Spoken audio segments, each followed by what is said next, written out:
All right, so hey guys, my name is Kira. Thanks for tuning in to today's episode. I'm super excited because I have not made a video in forever.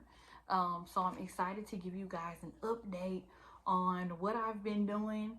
But I realized that I have been, in the travel social work field for a year, which is huge. And so I wanted to come on and talk about how my first year as a travel social worker went, to kind of share some of my ups and downs, some of my struggles, and some of my successes. So if you are ready, please stay tuned.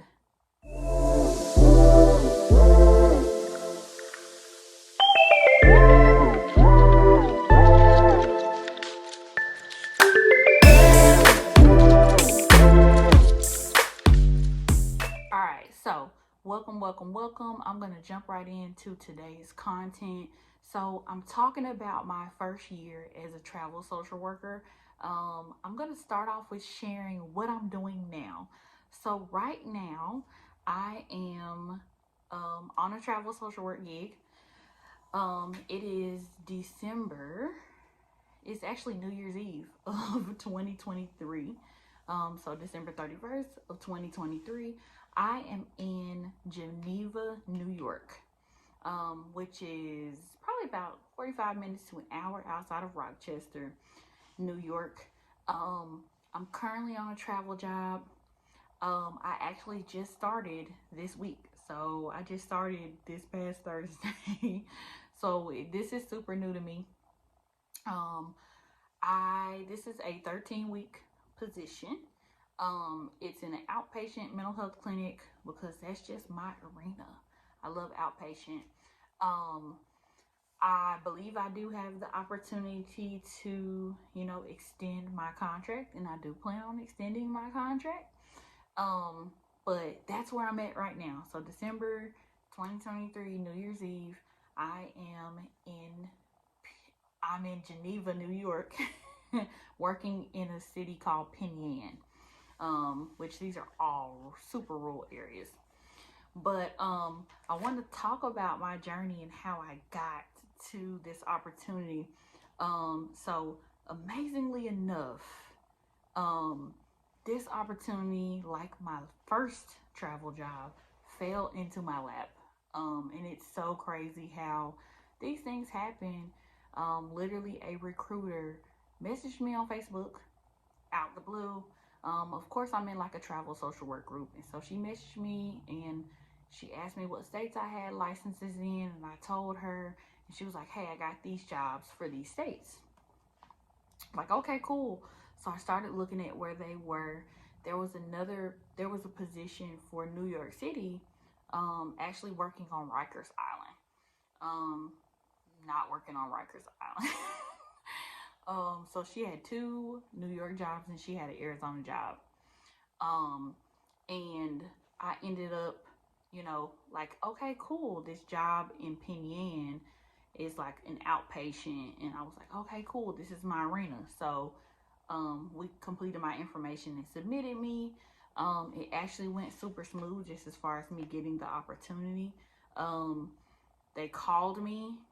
The boss actually called me, and I talked to him for like 10 or 15 minutes, and he was like, boom, you're hired. So I started the onboarding process, which took like a couple of weeks to get through compliance, but super easy process, relatively, but it was totally worth it. This is like another well-paying contract, and I get to see another part of the country. So I want to kind of give you an overview, just on how my first travel assignment went. So if you've never watched my videos, um, my first travel assignment was in Mount Vernon, New York, and which is outside of Seattle. I was there for 6 months, from December of 2022 to June of 2023, so earlier this year. Um, it was an amazing opportunity. Everybody there was so super nice. Um, I still talk to, you know, a couple of people from that area, and like they're amazing. I'm connected with them on social media, and they all tell me how much they miss me. Um, like I really enjoyed being there. I feel like I built a family, you know, just in my workplace, which is amazing because that's not how it happens a lot of places. Um, but my time in Mount Vernon, just to summarize it, I feel like it was definitely um, it was an experience. It wasn't anything bad. Um, so as far as housing, I'll talk to you guys about that. When I got there, I started staying in a hotel. I stayed in a hotel for probably about 1.5 months, and then I transitioned to an Airbnb. For the Airbnb, I stayed there for about a month. Um, and then I finally found like more permanent housing. I found this house that was like 7 minutes away from my job, which is amazing. Um, and then the owner decided she was going to sell that house, and so she moved me to another one of her properties, which was like 30 minutes away. Um,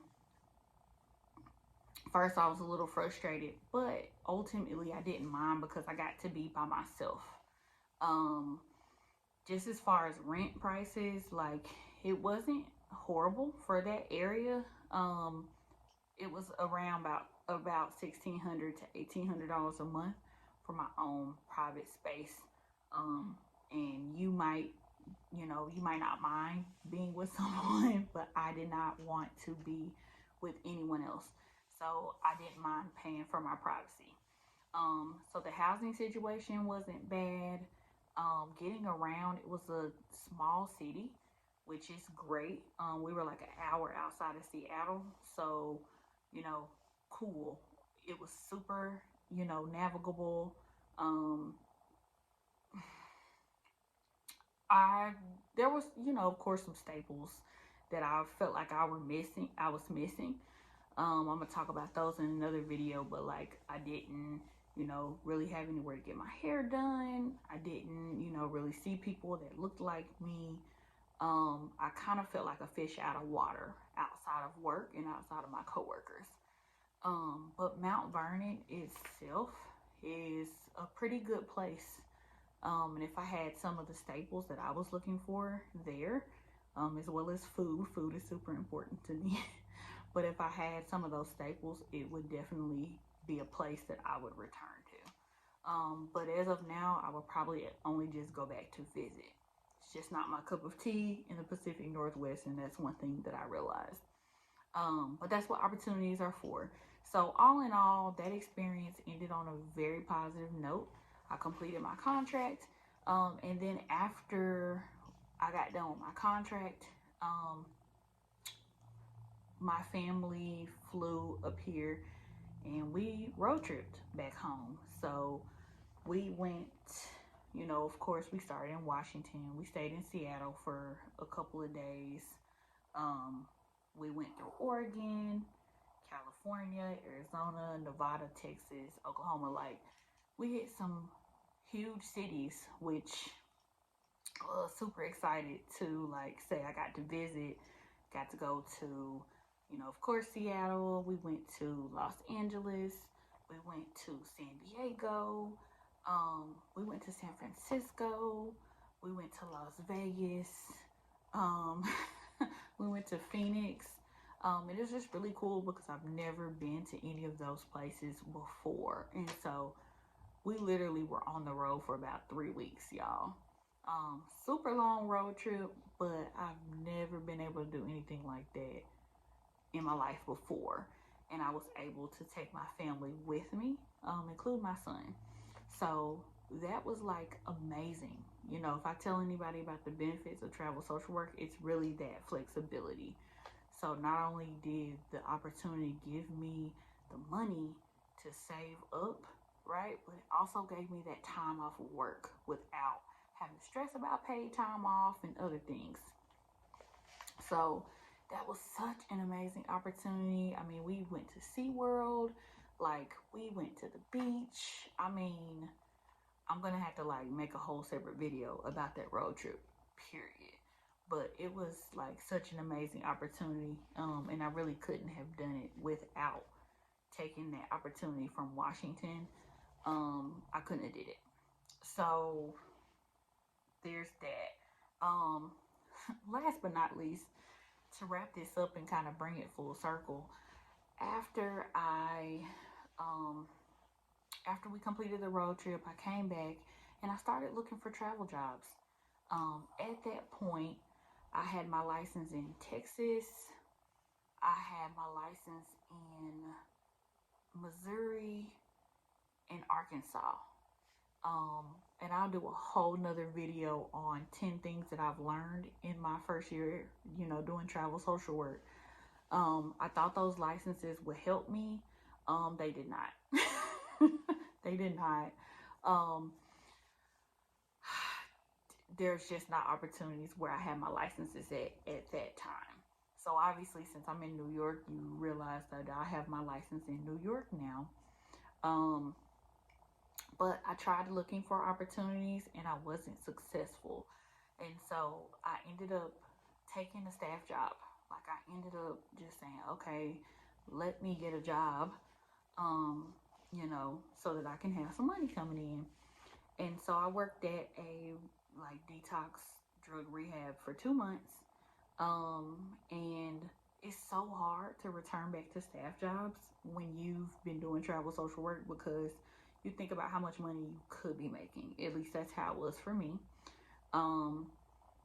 We got paid twice a month.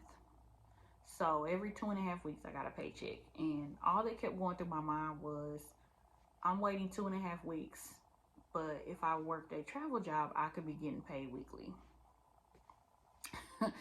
So, that and just some other kind of politics of the job kind of pushed me back out. And then, that recruiter that I was telling you guys about at the beginning of the video inboxed me, and I was like, oh my gosh, this is crazy, because I'm looking for opportunities anyway. So, and it just went kind of full circle from there. So I ended up putting my notice in and left, and I had a few days off before I left for my contract, and I ended up leaving Arkansas the day after Christmas to get up here.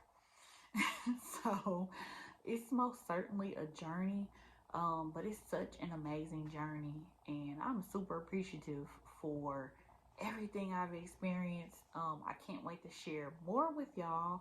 I'm gonna be doing more videos, about as I explore these different, cities that I'm around and just areas. I'm gonna do some more videos about my experience traveling, just to kind of give you all a heads up on things that you should know. So be on the lookout for my video about 10 things that I've learned in my first year doing travel social work. Make sure to check that video out. As always, thanks for tuning in. I super appreciate you guys.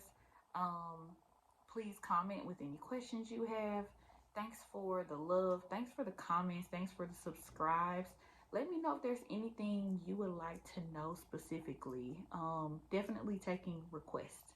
So thanks for tuning in. I'll see you guys on the next video. Bye.